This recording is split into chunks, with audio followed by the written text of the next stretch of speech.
The Nittany Lions defense dominates for the second straight week, this time against their border rivals from Maryland. The Terps retreat into their shells and head home without a single point. I actually never had a shutout when I was in college, so this is my first one and it's so good.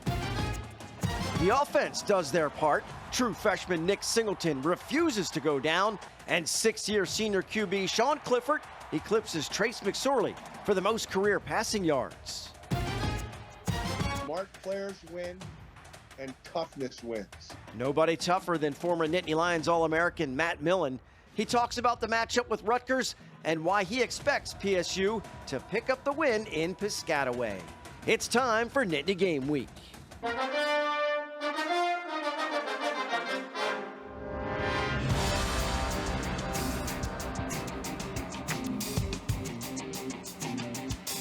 Well, hello, everyone, and welcome to Nittany Game Week. I'm Todd Sadowski, along with our coaches, Jake Paterno and Tom Bradley. Another Big Ten blowout for the Nittany Lions. The past three wins in the conference, guys, they've outscored Minnesota, Indiana, and now Maryland 120-31, and the defense shuts out the Terps. Well, early on, Maryland got themselves in trouble with field position. They got themselves in trouble with they couldn't handle the pass rush. They couldn't run the ball. So really nowhere to go for the Terps. And, you know, as much as they talked on Twitter beforehand, they kind of got what they deserved. Early on, it started the first kickoff, started from the 12-yard line. Anytime you see a zero at the end, Tom, a defensive coordinator. They are hard to come by, those zeros. Yeah, well, as long as it's only a zero, not like a 4-0. Yeah, that's right. That's right. Good. The zero by itself. Look, the Nittany Lions climbed to 11th in the college football playoff rankings. Remember, the field expands to 12 in the future. If that was the case this year, Lions would be set up for a road game at Tennessee in the first round. Can you imagine the atmosphere at Neyland Stadium for that one? Okay, exciting stuff, but that's for the future. Right now, let's get to our opening drive.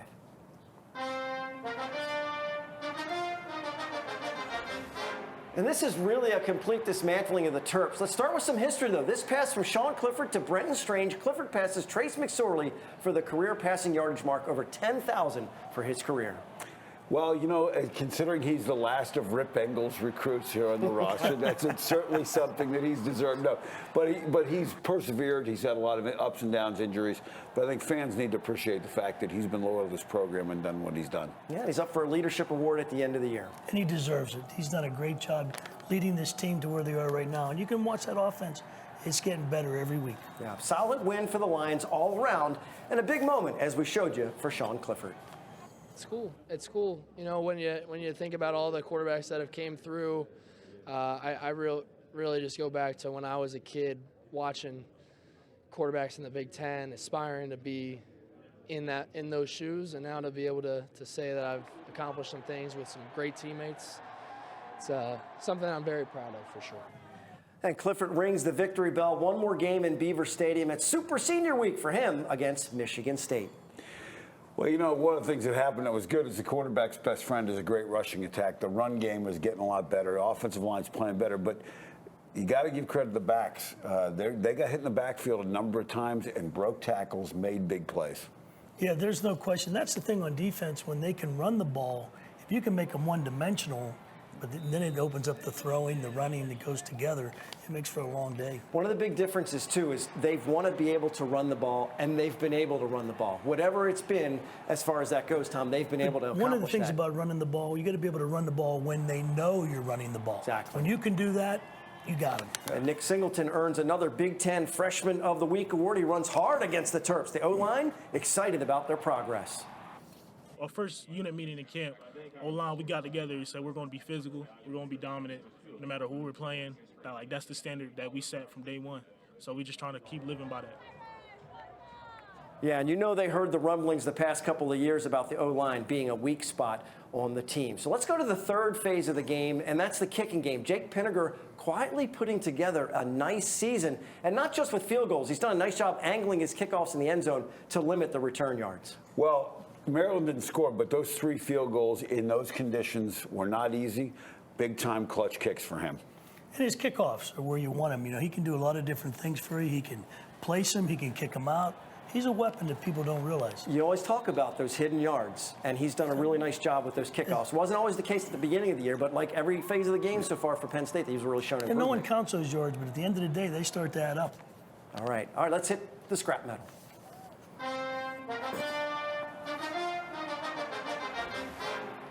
And Tom, we saved up a little extra time for the D-line because they completely dominated again. Yeah, this is going to be an easy award this week. Finally, we're not getting it to just one guy. It's the whole D-line. That was a great team effort. And you've got a group. They had 7 sacks, 37 rushes for 60 yards, and they pitched a shutout. So that's a great day. But, you know, the last 2 games, that's 25 tackles for loss and 13 sacks. Wow. Talk about being behind schedule, Jay. 25 tackles for losses in the last 2 games. Maryland was behind schedule. They never got in a rhythm. It all started up front. They really made Maryland's offensive line look silly. Adding insult to injury for the Terps, Chop Robinson transfers above the Mason-Dixon line for Maryland and haunts his former team at Beaver Stadium. It meant a lot because I actually never had a shutout when I was in college. So this is my first one, and it felt good because they only had, I think they only had 127 yards the whole game. So it felt really good. I was excited to play against, the guys that I used to be with, but it was just another game for us. Just a lot of laughs and smiles, just him, how he played this game and how we played as a team in the defense. It was just great to see, and it's always great to get a win like this against your former team. So I'm pretty sure he's very happy about this game and his performance as well. And don't expect this defense to slow down this weekend. The Rutgers QB situation unsettled at best. D-line will be in hot pursuit. Still to come, our scouting report. The Scarlet Knights, once again in the bottom half of the standings. Our coaches tell us where they can pose some problems for the Nittany Lions in Piscataway. More Nittany Game Week is on the way. Scrap Metal is sponsored by the We Are In, voted #1 game day restaurant in Center County. Follow us on Facebook and visit thewearein.com or call for dinner or room reservations.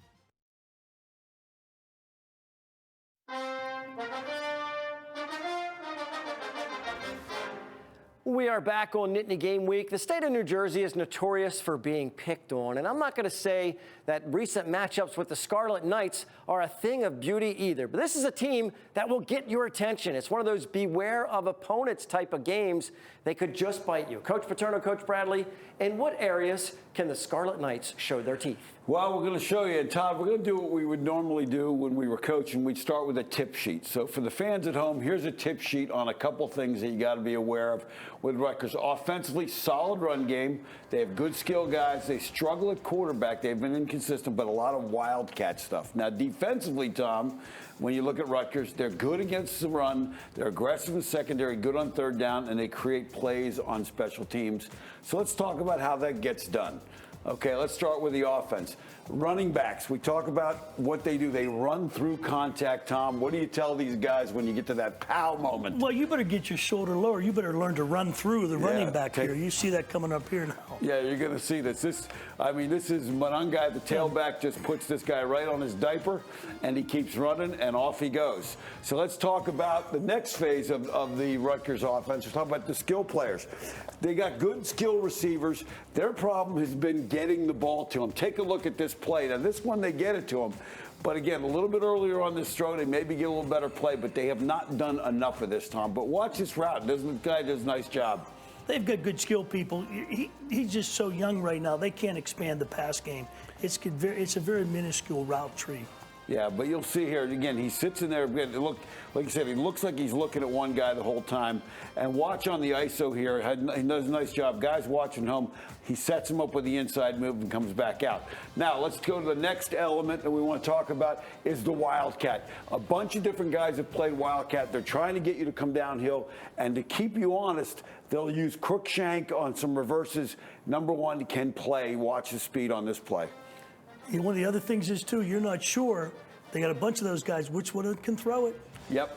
And the quarterback stays in the game for that. Yes. So, Tom, you don't know until, as you know, you don't know until they come out of the huddle whether they're going to be in a Wildcat formation or not, which is not always the case. So let's go to the defense now. Talking about the defense, you know, Tom, from working with Greg, and I know from working with Greg, they're going to take deep drops to prevent the big plays. That's the #1 thing. They're going to tackle well, prevent the big plays, and make you work for everything. they'll let you, hey, 3 field goals to beat a touchdown. Yep, and again, that should open up some crossing routes, maybe some things for tight ends underneath. And we know Penn State has really done a good job with their tight ends. Now, let's talk about the next phase of their defense. When you get into your 3 wideout set, they get into a nickel. Max Melton is a really good football player from the corner. Greg Schiano has always liked the corner blitz. Nickel safety.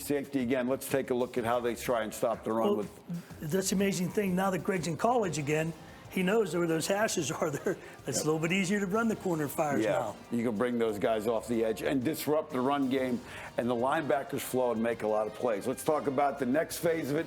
We talk about third downs, 35% on third downs as a defense, which is really good.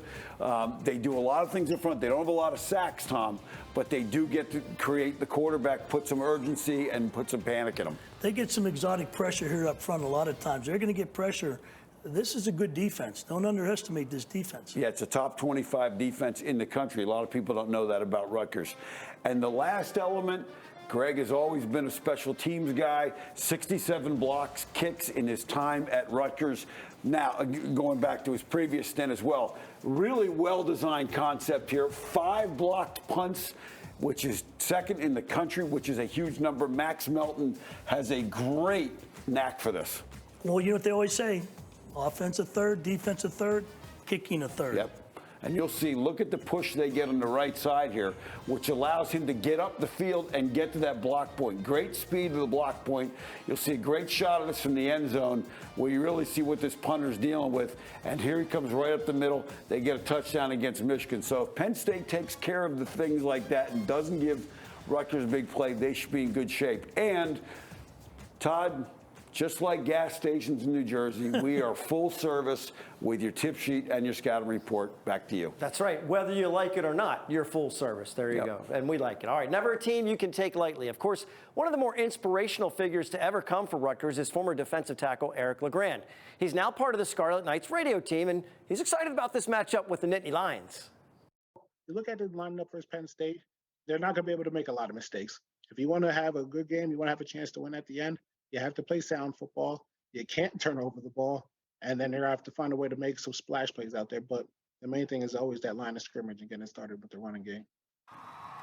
Had a great conversation with Eric about his inspiring journey dealing with paralysis. He is our Impact interview guest for next week's show. So look for more from Eric next week online and in the program. All right, next up, legendary Nittany Lions player Matt Millen. Well, he's going to talk about the Scarlet Knights. We will pick his brain about the matchup in Piscataway when we come back. Nittany Game Week returns after this. Impact Interview is sponsored by the Pocono Mountains, where small-town charm meets big adventures. Book your trip today by visiting PoconoMountains.com.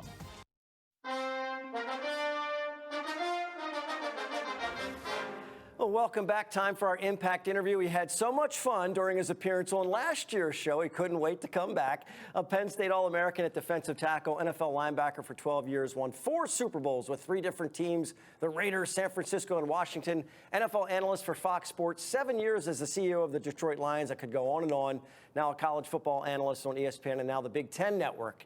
And just happens to be with us for today's show. Matt Millen, thanks so much for joining us. Oh, not a problem. Good to be here, guys. Okay, so look, you're never shy about sharing your thoughts, and we're looking forward to touching on a bunch of college football topics. But let's start with the Nittany Lions and the Scarlet Knights. Rutgers 4-6, but they led Michigan at the half. Tight games with Nebraska and Michigan State. So how close is this program to taking another step, and what problems can this year's team present for Penn State? Well, they still have ways to go in terms of closing the talent gap. And I think across all of college football right now, in fact, I've had this conversation with a lot of the head coaches in the Big Ten, the hardest thing to recruit and to develop is the offensive line. And so I think that's right now, that's where they're kind of struggling, is in the offensive line. They have a good young quarterback. They did have a really good young running back. He got hurt. But Kyle Monangai, their running back now, is not a bad player. He's actually a pretty good player. If they can give the kid some time and if the game can slow down a little bit, they get some protection, I think he can throw the football against Penn State, although Penn State's defense, I think, is the strength of their team. In particular, I think their their back seven. I think they're pretty darn good. They can't overlook this Rutgers team, because if there's one thing Greg Schiano is really good at, he can turn a game into a fight really fast. And they'll get a lot to be, there's a lot to be bargained for there. But if you do what you're supposed to, Penn State's a better football team. Well, you mentioned Greg Schiano. It seems that he's made progress on defense and the skill positions, the special teams. Touching on what you just talked about, how hard is it for teams to make that jump in the trenches and a quarterback to close the gap with those upper echelon teams? Yeah, that's the $1 million question, Jay. Yeah, I think the big thing there is it's where your starting point is, right? I mean, when you stop and think about it, they have a left tackle there at Rutgers who was a walk-on, and now he's a big kid. He's just it takes a long time to be able to develop into a good tackle. Tackles are tough to come by anyway. So it's just one of those things. I think that's an indicator of where they're at down there. He's trying to mix and match as much as he can. I think two of his starters, the center was a defensive tackle last year rather, and the right guard is also a defensive player. So he's trying to develop them, and when you're changing over that fast, it takes time. Penn State secondary, along with Chop Robinson, I think does a good job coming off the edge. And I also think the young freshman linebacker coming off the edge, Abdul Carter, I think he plays off the ball a little bit sometimes, but when he does come, he's effective. So they've got some good players over there. I think the talent level is a little bit too much for Rutgers. Matt, great seeing you, my friend. Always is. Hey, speaking of the trenches, as you look at Michigan, they seem to have made an old school commitment to old school Michigan football. With everyone else playing so much spread offense, how much of a challenge does it become for teams to prep for Michigan's smash mouth approach in 1 week of practice? That is a great question. And let me just say this. I think they're the best team in the Big Ten. That's the first thing. That doesn't mean they win, right? When they beat Ohio State, I think they're more physical, and I think they got more talent over there on the defensive side. I don't know about the offensive side. When they're the only team in the conference that's trying to be physical on defense, that's tough for offenses. They catch some teams off guard. They don't play a soft scheme. So when I say they're coming downhill, they come downhill, and they will smack you face first right in the chin. People play with their hands. You can't strike somebody with your hands. Michigan has gone back to the old school. They'll strike you with their face and hands. Big difference. You can shock with your head. You can shock with face and hands. You can't shock with just hands. And so they're catching teams off guard because they're stopping them. Like, they will come up and come. When I say downhill, I'm talking at the line of scrimmage stuff. They will come up, scrap, and they will just stone people. And I mean, it is fun to watch guys just get jacked, and they get off balance, and they're good at getting off the blocks and making plays. So I think that's been their key to success, is just being physical. By the way, Matt, Scrap's going to let us know that. Did you hear Matt say that was a great question that I asked? I like number 55. Come on. It's really changed a bunch in college football. I mean, across all the levels of the game. And every time rules change, the game changes, right? It has to. But there's two things that haven't changed as these different iterations of the game have come along, and that's this. Smart players win, and toughness wins. And right now, I think Michigan is playing with those two elements better than anybody else. A true original Matt Millen. Amazing resilience on the football field and in life with ongoing health battles. Always fun to catch up with the former Nittany Lions linebacker. We're going to step aside for the TV show to take a break. We will continue our interview with Matt. Make sure you go to NittanyGameWeek.com for the entire interview, along with other web-exclusive content. When we come back, we receive a bunch of great pride picks every week. We show you, our viewers, and Nittany Lions fans having fun and braving the elements at the Maryland game in Happy Valley. We're heading into the final minutes on Nittany Game Week.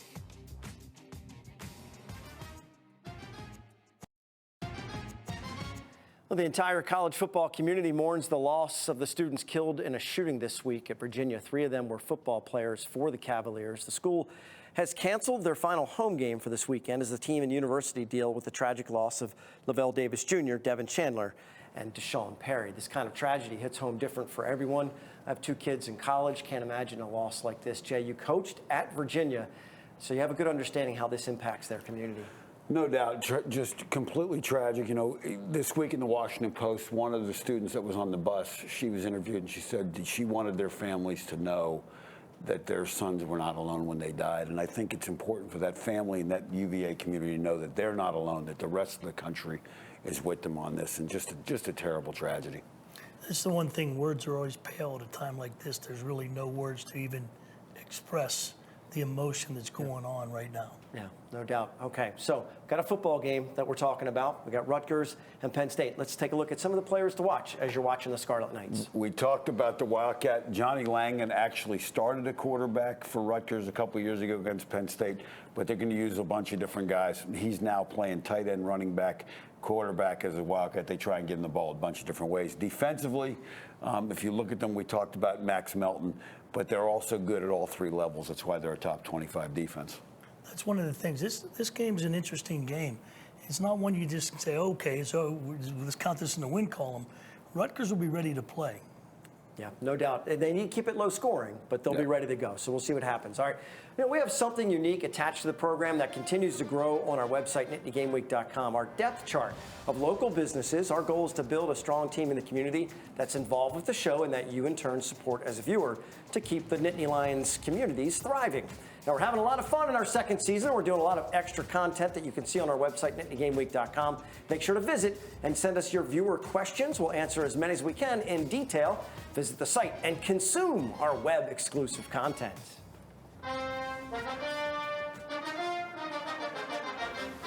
Only 2 more regular season games to go, and then a bowl destination soon to follow. As always, we finish with some pride picks. We appreciate your submissions. For Jay and Tom, I'm Todd. Thanks so much for watching Nittany Game Week. We'll see you next time.